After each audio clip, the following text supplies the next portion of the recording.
Nasikop sa hiniusang puwersa sa Regional Intelligence Division sa Police Regional Office 13, Land Transportation Central Office, Mobile Force Battalion 13 ug Buenavista Municipal Police Station ang siyam ka mga personahe nga konektado sa Land Transportation Office sa Butuan karon lagyong buntag sa gihimong operasyon ni napitas may National Highway sa Barangay Alubihid, Buenavista, Agusan del Norte.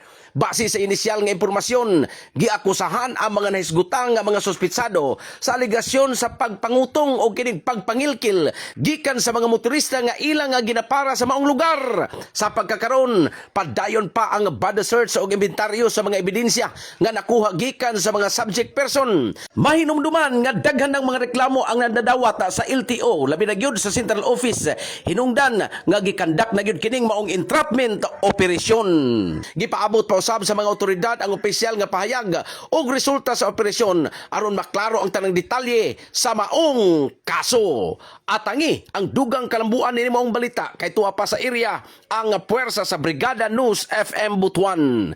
In the heart of changing lives, ako si Brigada Alexander Lebrado sa 96.7 Brigada News FM Butuan, the Music and News Authority.